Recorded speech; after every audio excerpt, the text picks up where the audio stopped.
Hello friends, Ashok में आपका स्वागत है। फ्रेंड्स, 2013 का क्वेश्चन हम देखने जा रहे हैं पीवाईक्यू मेंस एक नज़र में। ठीक है, तो यूपीएससी मेंस पीवाईक्यू एक नज़र में हम इसका 2013 का 4th पार्ट देखने जा रहे हैं। ठीक है, तो इससे पहले हम लोग 3 पार्ट को देख चुके हैं। ठीक है, इससे पहले हम लोगों ने 3 पार्ट देख लिए हैं, आप लोगों ने देखा भी होगा। ठीक है, तो हम चलते हैं सीधे क्वेश्चनों को देखते हैं। ठीक, तो क्वेश्चन का 16 नंबर क्वेश्चन आप देखिए, 15 नंबर तक क्वेश्चन हम लोग डिस्कस कर चुके हैं। अब ये 16वां नंबर क्वेश्चन है, इसको हम देखने जा रहे हैं। तो यहाँ क्या कह रहा है, महिला संगठनों, देखिए कुछ भी क्वेश्चन हो, कैसा भी क्वेश्चन हो, बस आप क्वेश्चन को अभी आप सीखने की प्रक्रिया में हो। तो जब आप सीखने की कोई चीज प्रक्रिया में होते हो तो चीजों को धीरे धीरे सीखा जाता है। जब आप प्रैक्टिस हो जाती तो आप एक बार में ही चीजों को पकड़ लोगे और लिख लोगे आराम से। तो इसके क्वेश्चन का आंसर भी हम करके देंगे। अभी थोड़ा सा हम लोग, हमारी टीम इस पर काम कर रही है, तो थोड़ा सा धैर्य बना करके रखना आप लोग। बाकी इस पे क्वेश्चन को अभी आपको केवल एक नज़र में समझाने का प्रयास कर रहे हैं कि क्वेश्चन कैसे यूपीएससी के क्वेश्चनों को देखना है। क्योंकि मैं आपको बार बार बताता रहा हूं कि आपको सिलेबस, यूपीएससी का सिलेबस अपने पास रखना है। जब भी आप पढ़ो सिलेबस आपके सामने होना चाहिए, प्लस इसके साथ साथ पीवाईक्यू आपके पास होना चाहिए। पीवाईक्यू भी कौन कौन से, पीवाईक्यू प्री के और मेंस के। तो मेंस हम लोग पिछले साल प्री का जो है पीवाईक्यू एक नज़र चलाए थे, इसी तरह से हम मेंस का भी पीवाईक्यू एक नज़र चला रहे हैं, जिससे क्योंकि आपकी मेंस की पकड़ अच्छी बेहतर हो सके। ठीक है, ऐसा आपको हिंदी माध्यम में कहीं आपको नहीं मिलेगा। अगर आप इस तरह से अगर आपने फॉलो कर लिया तो 2027-28 जो भी देने वाले हैं परीक्षा, उनका किसी का परीक्षा रुकने वाला नहीं है।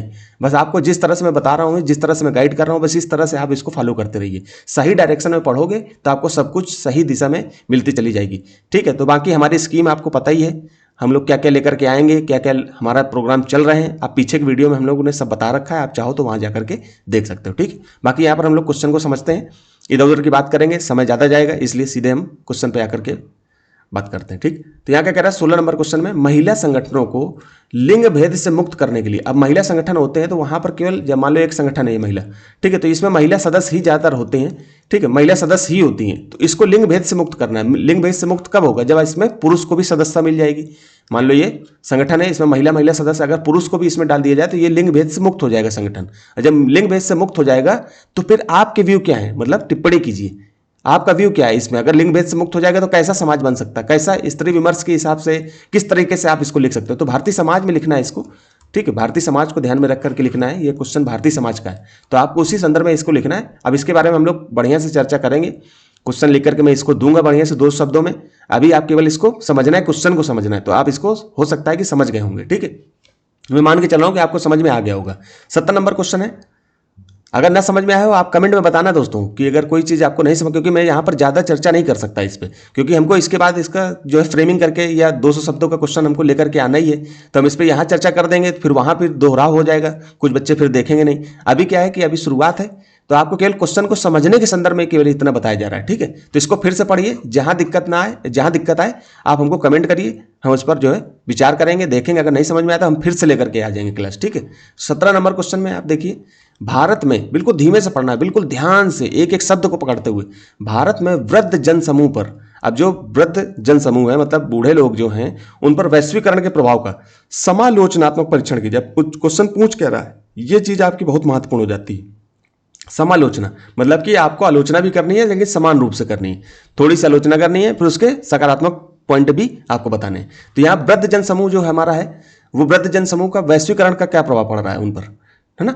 वृद्ध जन समूह पर वैश्वीकरण का, ग्लोबलाइजेशन हो रहा है। अब हमारे जो वृद्ध जन है वो प्राचीन परंपरा से, प्राचीन चीजों से, बहुत सारी चीजें उनके दिमाग में रहती है, माइंड में रहती है। अब बाहर की चीजें, विश्व की जो विदेशों में जो चीज चल रही हैं, उसका भी प्रभाव उन पर पड़ रहा है। फिर वो लोग बीमार भी पड़ते हैं, तो उनके बीमार होने पर उनका क्या प्रभाव पड़ता है, उनको कौन कौन सी दवा उनको देनी पड़ेगी, वैश्वीकरण पर कैसे, जो अन्य विदेशों में, अन्य राज्यों में जो लोग रह रहे हैं, विदेश के अन्य देशों में जो लोग रह रहे हैं, उनसे इन पर क्या प्रभाव पड़ रहा है। तो ये चीजें आपको लिखनी है, इस पर समालोचनात्मक परीक्षण करना है आपको। ठीक है, समान रूप से समालोचनात्मक परीक्षण करना है। तो आपको पहले इसके सकारात्मक, पहले आपको नकारात्मक बिंदु लिख लेने, फिर इसके बाद सकारात्मक बिंदु लिखने हैं। ठीक है, तो आपको जहां पर अगर इसमें ना समझ में आ रहा हो तो आप हमको ये चीज के बारे में कमेंट करना, फिर हम इस पर टिप्पणी करेंगे। ठीक है, अगर कोई चीज, कहीं पर कोई चीज समझ में ना आ रही हो, आप हमको तुरंत बताइए, हम उस पर जो है विचार करेंगे और कुछ नई चीज लेकर के आएंगे। ठीक है, बाकी आप यहाँ पर थोड़ा सा ही बताना मेरे हिसाब से सही है, क्योंकि इसके बाद हम लोग तो लेकर के आएंगे ही क्लास। खैर चलते हैं 18 नंबर, प्रादेशिकता की बढ़ती हुई भावना। इंग्लिश, जब भी आपको ना समझ में आए क्वेश्चन को तो उसको तुरंत इंग्लिश में ही पढ़ लीजिएगा। Growing feeling of regionalism, regionalism मतलब क्षेत्रवाद या एक तरीके से प्रादेशिक।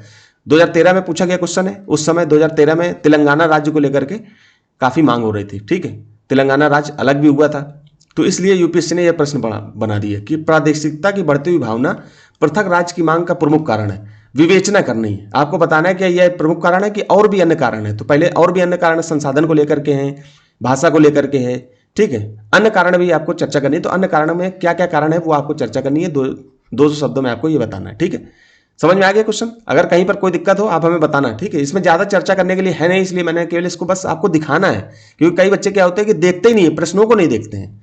तो जब प्रश्नों को नहीं देखोगे तो आपको प्रश्न समझ में कैसे आएंगे? तो इसीलिए ये सीरीज लेकर के आएंगे, एक नजर में आप प्रश्न को तो देखो।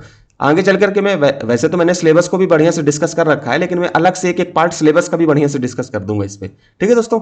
चलते हैं फिर आगे। 19 नंबर क्वेश्चन है, अब इसको देखते हैं। यहां पर क्या कह रहा है, महाद्वीपीय विस्थापन सिद्धांत से आप क्या समझते हैं? इसके पक्ष में प्रमुख साक्ष्यों की विवेचना करनी है। तो महाद्वीपीय विस्थापन सिद्धांत के बारे में आपको पता होना चाहिए कि क्या होता है। तो पहले महाद्वीपीय विस्थापन सिद्धांत के बारे में आपको बताना है। तो आपको पता होगा वेगनर का महाद्वीपीय विस्थापन सिद्धांत, वेगनर का महाद्वीपीय विस्थापन सिद्धांत आपको पता होगा। ये 11th क्लास की एनसीईआरटी में साफ साफ लिखा हुआ है, आप इसको जाकर के उससे वहां से पढ़ सकते हो, इसको क्वेश्चन को उत्तर भी लिख सकते हो।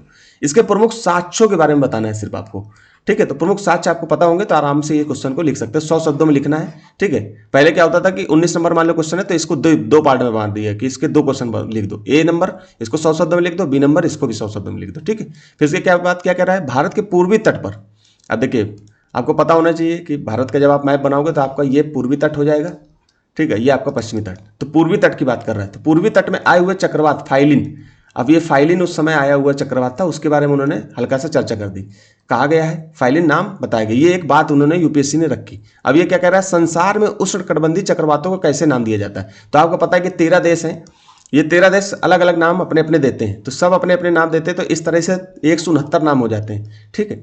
169 नाम, फिर वो बारी बारी से सबका नाम एक बार में सर्कल में चलता रहता है। तो ये पूरा नाम देने की जो प्रक्रिया होती है उसको कैसे दिया जाता है, विश्व मौसम WMO के द्वारा क्या सुझाव हैं, ये सब चीज़ों को आपको मिला करके इस प्रश्न को आराम से आप 100 शब्दों में लिख सकते हो। विस्तार से बताइए, ठीक है। तो 100 शब्दों की सीमा में आपको लिखना है, ज़्यादा फालतू की बातें नहीं करनी है इस पर, ठीक है। तो चाहो तो इसको लिख सकते हो, और हाल में आया हुआ कोई चक्रवात है तो उस पर आधार बना करके इसको लिख सकते हो। तो इस तरह से यूपीएससी क्या करेगा उस समय, देखिए ये फ्रेमिंग फिर से वैसे क्वेश्चन रख देगा, लेकिन यहां पर नाम हटा देगा, फाइलिन की जगह कुछ और रख देगा, फिर से क्वेश्चन पूछ लेगा, है ना। तो इस तरह से आपको पता होना चाहिए।